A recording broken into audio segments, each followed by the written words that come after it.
Damai sejahtera, saudara terkasih dalam Kristus. Angela Merici Biblical Center mempersembahkan studi Alkitab sebagai sabda kehidupan. Dalam presentasi ini, kita akan mendalami Kitab Keluaran bab 33 sampai dengan 40. Ada baiknya sebelum mendengarkan presentasi, bahan di atas dibaca lebih dahulu, lalu mengikuti presentasi dengan Alkitab terbuka. Mari kita awali kegiatan kita dengan doa pembuka. Dalam nama Bapa dan Putra dan Roh Kudus. Amin. Bapa di surga, kami bersyukur Engkau telah mengutus Putramu untuk menyampaikan firman kehidupan kepada kami. Roh Kudus, terangilah hati kami agar makin mampu memahami dan mengamalkan sabda kehidupan itu dalam hidup kami sehari-hari. Oleh Kristus Tuhan kami. Amin. Kitab Keluaran bab 33. Musa minta penyertaan Tuhan di padang gurun. Firman Tuhan kepada Musa, "Pergilah dengan bangsa itu ke negeri yang telah kujanjikan dengan sumpah kepada Abraham, Ishak, dan Yakub. Aku akan mengutus malaikat berjalan di depanmu. Aku takkan berjalan di tengah-tengahmu, karena kamu bangsa yang tegar tengkuk, supaya aku jangan membinasakan kamu di tengah jalan." Ketika bangsa itu mendengar ancaman yang mengerikan itu, berkabunglah mereka. Firman Tuhan kepada Musa, "Katakan kepada orang Israel, kamu bangsa yang tegar tengkuk, tanggalkanlah perhiasanmu. Aku akan melihat apa yang akan kulakukan kepadamu." Demikianlah orang Israel tidak memakai perhiasan-perhiasan lagi sejak dari Gunung Horeb. Lalu Musa memasang kemah jauh dari perkemahan dan menamainya Kemah Pertemuan. Setiap orang yang mencari Tuhan pergi ke kemah itu. Bila Musa masuk ke dalam kemah itu, turunlah tiang awan dan berhenti di pintu kemah, dan berbicaralah Tuhan dengan Musa di sana. Tuhan berbicara kepada Musa seperti seorang berbicara dengan temannya. Setelah bangsa itu melihat bahwa tiang awan berhenti di pintu kemah, mereka bangun dan sujud menyembah masing-masing di pintu kemahnya. Lalu Musa kembali ke perkemahan, tetapi Yosua bin Nun, seorang yang masih muda, tidak meninggalkan kemah itu. Kata Musa kepada Tuhan, "Siapa yang akan kau utus bersama aku? Jika aku mendapat kasih karunia di hadapanmu, beritahukanlah jalanmu kepadaku. Ingatlah, bangsa ini umatmu." Firman Allah, "Aku sendiri hendak membimbing engkau dan memberikan ketentraman kepadamu." Jawab Musa, "Jika engkau sendiri tidak membimbing kami. Jangan suruh kami berangkat dari sini." Kata Musa pula, "Bukankah karena engkau berjalan bersama kami, maka umatmu ini dibedakan dari segala bangsa di muka bumi?" Firman Tuhan, "Juga hal yang telah kau katakan ini akan kulakukan, karena engkau telah mendapat kasih karunia di hadapanku, dan aku mengenal engkau." Selanjutnya firman Tuhan, "Hal itu akan kulakukan karena engkau telah mendapat kasih karunia di hadapanku, dan aku mengenal engkau." Kata Musa, "Perlihatkanlah kemuliaanmu kepadaku." Firman Tuhan, "Aku akan memperlihatkan kegemilanganku kepadamu. Engkau tidak tahan memandang wajahku, sebab tak ada orang yang memandangku dapat hidup. Apabila kemuliaanku lewat, engkau akan melihat belakangku." Keterangan, orang hidup tidak bisa melihat wajah Tuhan. Tuhan hanya bisa dilihat dari belakang, yaitu dari pancarannya dalam ciptaan, langit dan bumi, segala yang hidup di bumi, khususnya manusia yang dijadikan menurut gambar dan rupanya. Firman Tuhan, "Ada tempat di mana engkau dapat berdiri di atas gunung batu. Bila kemuliaanku lewat, aku akan menempatkan engkau dalam lekuk gunung itu, dan aku akan menudungi engkau dengan tanganku sampai aku berjalan lewat. Kemudian aku akan menarik tanganku, dan engkau akan melihat belakangku, tapi wajahku tak akan kelihatan." Dua loh batu yang baru. Firman Tuhan, "Pahatlah dua loh batu seperti yang semula.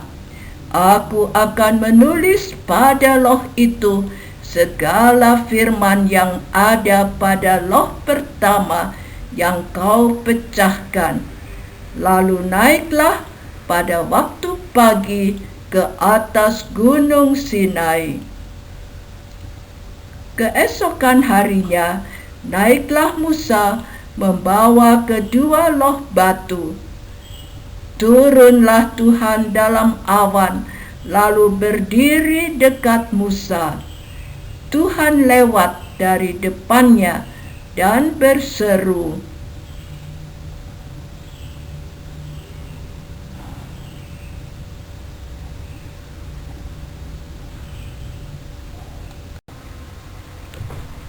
"Tuhan, Tuhan, Allah pengasih penyayang, panjang sabar, berlimpah kasih setianya, yang meneguhkan kasih setianya kepada beribu-ribu orang, yang mengampuni kesalahan, pelanggaran dan dosa, tetapi sekali-kali tidak membebaskan orang yang bersalah dari hukuman, yang membalaskan kesalahan bapa kepada anak-anaknya dan cucunya, kepada keturunan ketiga dan keempat."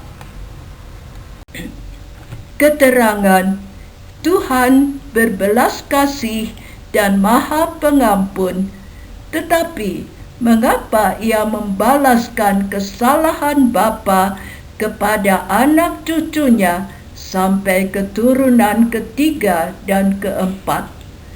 Maksudnya, supaya kita berhati-hati, sebab kesalahan yang dibuat seorang bapa berakibat buruk pada anak cucunya dan keturunannya. Musa sujud menyembah dan berkata, "Jika aku mendapat kasih karunia di hadapan-Mu, ya Tuhan, berjalanlah di tengah-tengah kami, sekalipun bangsa ini tegar tengkuk. Ampunilah kesalahan dan dosa kami, ambillah kami menjadi milik-Mu."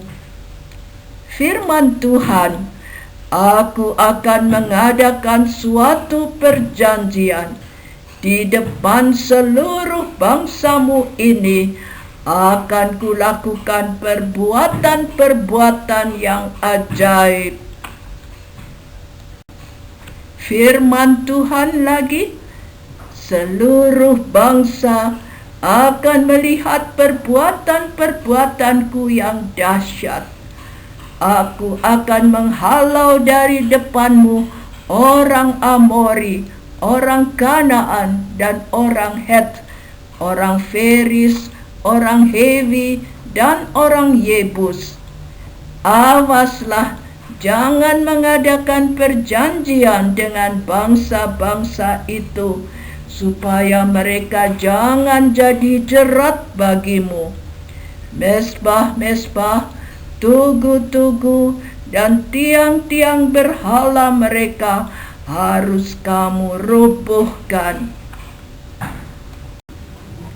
Selanjutnya Allah berfirman, "Jangan sujud menyembah Allah lain, sebab Aku Allah yang cemburu. Jangan mengadakan perjanjian dengan penduduk negeri ini apabila mereka berzinah dengan mengikuti Allah mereka. Peliharalah hari raya roti tak beragi.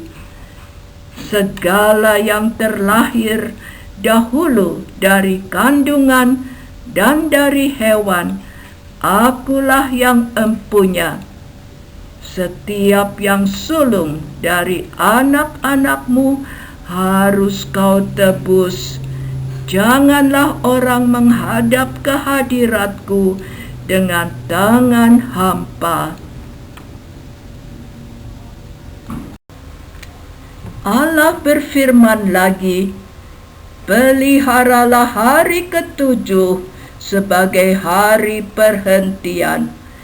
Rayakan juga hari raya 7 minggu, yaitu hari raya buah bungaran dan penuaian gandum. 3 kali setahun orangmu laki-laki harus menghadap Tuhan. Jangan persembahkan sesuatu yang beragi bersama darah kurban sembelihan. Yang terbaik dari hasil tanahmu harus kau bawa ke rumah Tuhan."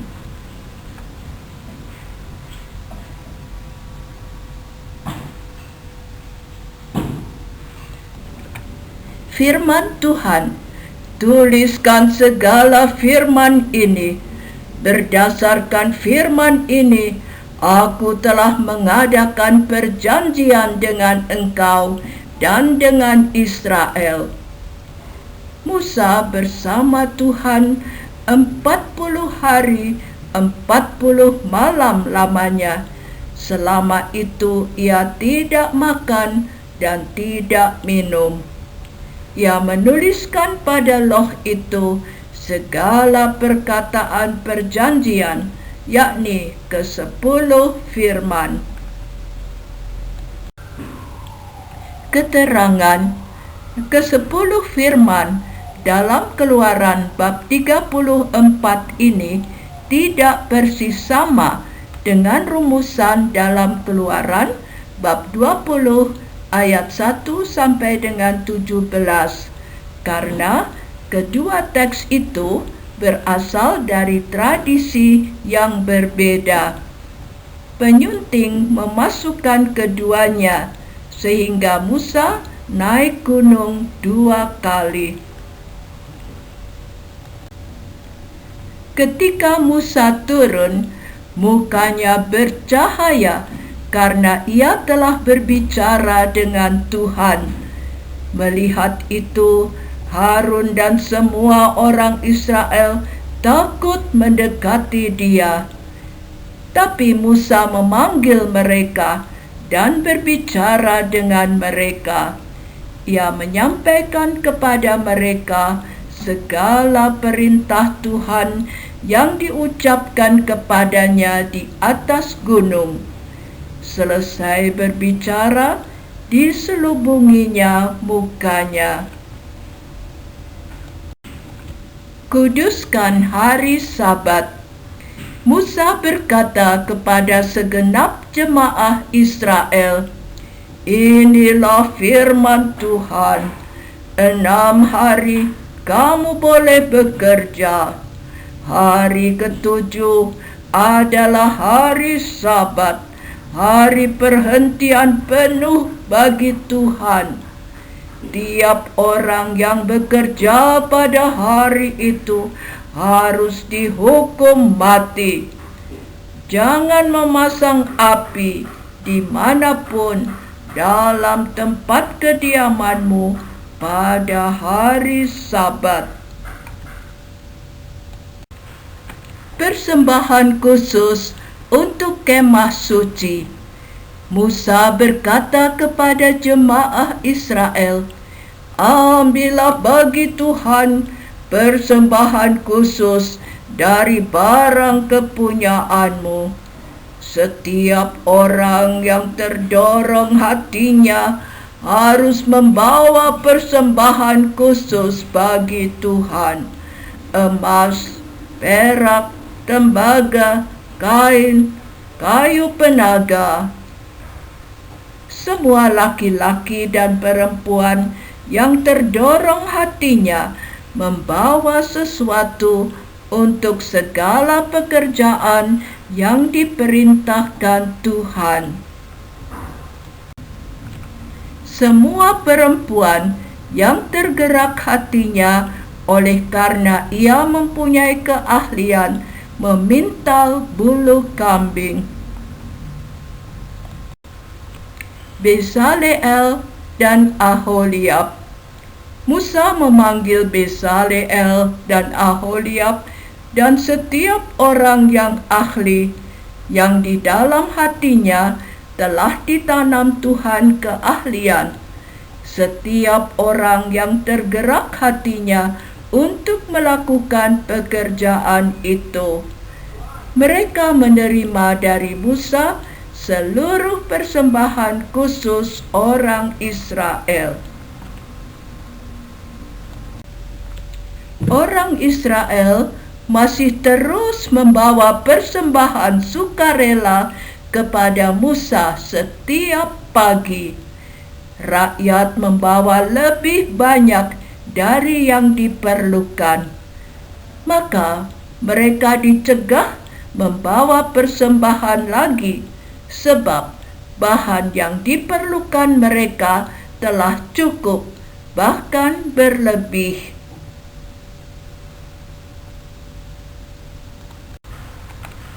Membuat kemah suci. Mereka membuat kemah suci dari 10 tenda dari lenan halus. Dibuat tenda-tenda dari bulu kambing untuk atapnya. Papan-papan dengan alas perak, kayu lintang, gelang-gelang, tabir, dan tirai dari kain ungu tua dan ungu muda. Membuat tabut perjanjian. Tabut itu dibuat dari kayu penaga disalut emas. Dibuat tutup pendamaian dari emas murni dan 2 kerub pada kedua ujungnya. Membuat meja roti sajian. Dibuatnya meja itu dari kayu penaga disalut emas. Dibuatnya 4 gelang dan kayu pengusung supaya bisa diangkut. Dibuatnya perkakas yang di atas meja itu, yakni pinggannya, cawannya, piala, dan kendi untuk persembahan curahan, semuanya dari emas murni. Membuat kandil. Dibuatnya kandil itu dari emas murni. Dibuatnya pada kandil itu 7 lampu dengan sepitnya dan penadahnya dari emas murni. Membuat mezbah pembakaran ukupan. Mezbah itu dibuat dari kayu penaga dengan tanduk seiras. Seluruhnya disalut dengan emas. Dibuatnya 2 gelang emas untuk kayu pengusung dari kayu penaga dan disalut dengan emas. Membuat minyak urapan dan ukupan dari wangi-wangian. Minyak urapan kudus dan ukupan murni dibuat dari wangi-wangian seperti buatan seorang tukang campur rempah-rempah. Membuat mezbah kurban bakaran. Mezbah dengan 4 tanduk dibuat dari kayu penaga disalut tembaga. Juga perkakasnya, kuali, sodok, bokor penyiraman, garpu, dan pembaraan. Mezbah berongga dari depan. Membuat bejana pembasuhan. Bejana pembasuhan dan alasnya dibuat dari tembaga, dari cermin-cermin para pelayan perempuan yang melayani di depan kemah pertemuan. Membuat pelataran. Layar pelataran itu dari lenan halus yang dipintal benangnya, 100 hasta panjangnya. Ke-20 tiang layar dari tembaga, kaitannya dari perak. Tirai pintu gerbang, tenunan yang berwarna-warna dari kain ungu tua dan ungu muda. Kain kirmisi dari lenan halus yang dipintal benangnya.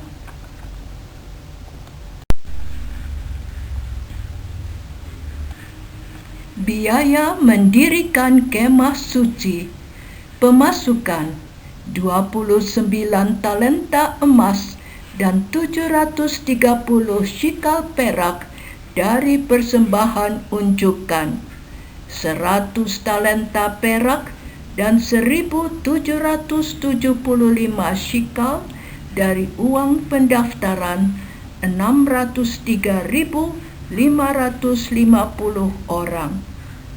Pengeluaran 100 talenta perak untuk alas-alas tempat kudus, 1.775 shikal untuk kaitan-kaitan. Tembaga dari persembahan unjukan sama dengan 70 talenta ditambah 2.400 shikal untuk alas pintu, mezbah, dan lain-lain. Membuat pakaian imam. Baju efod dari emas dengan tutup bahu dan sabuk pengikat. Tutup dada 4 persegi dengan 12 permata yang mewakili 12 suku Israel. Gamis dari kain ungu. kemeja, serban, destar, dan celana dari kain lenan halus. Pekerjaan itu diterima baik oleh Musa. Musa melihat semua pekerjaan melengkapi kemah suci. Sesungguhnya mereka telah melakukannya seperti yang diperintahkan Tuhan. Demikianlah mereka melaksanakannya. Lalu Musa memberkati mereka. Musa mendirikan kemah suci. Sesuai firman Tuhan, Musa mendirikan kemah suci dalam bulan pertama tahun kedua. Dipasangnya alasnya, papannya, kayu lindung, dan atapnya. Bagian dalam kemah suci ditaruhnya tabut dengan loh batu di dalamnya, kayu pengusung dan tutupnya, meja dengan roti sajian, kandil, dan dipasangnya lampu-lampu, mezbah emas dengan ukupan wangi-wangian. Bagian pelataran kemah suci. Kemudian Musa menggantung tirai pintu kemah suci dan menempatkan mezbah kurban bakaran dan mempersembahkan di atasnya kurban bakaran dan kurban sajian. Ia menempatkan bejana pembasuhan dengan air di dalamnya, lalu memasang tirai pintu gerbang. Selesailah semua pekerjaannya. Kemuliaan Tuhan memenuhi kemah suci. Lalu awan menutupi kemah pertemuan, dan kemuliaan Tuhan menutupi dan memenuhi kemah suci, sebab awan itu hinggap di atas kemah itu, dan kemuliaan Tuhan memenuhi kemah suci. Bila awan itu naik dari atas kemah, berangkatlah orang Israel dari tempat mereka berkemah. Awan Tuhan ada di atas kemah suci pada siang hari, dan pada malam hari ada api di dalamnya, di depan mata seluruh umat Israel pada setiap tempat mereka berkemah. Kita sudah sampai pada akhir presentasi Keluaran bab 33 sampai dengan 40. Ada baiknya Anda membaca kembali dan merenungkannya dengan pertanyaan refleksi, Tuhan berbicara apa kepada saya lewat teks ini? Tuhan ingin saya berbuat apa? Mari kita akhiri presentasi ini dengan doa penutup. Yesus, Juru Selamat kami, Engkau telah menaburkan firman kehidupan dalam hati kami. Jadikanlah hati kami seperti tanah yang baik, di mana benih sabdamu itu dapat tumbuh dan menghasilkan buah limpah bagi kemuliaan-Mu dan keselamatan kami. Amin. Dalam nama Bapa dan Putra dan Roh Kudus. Amin.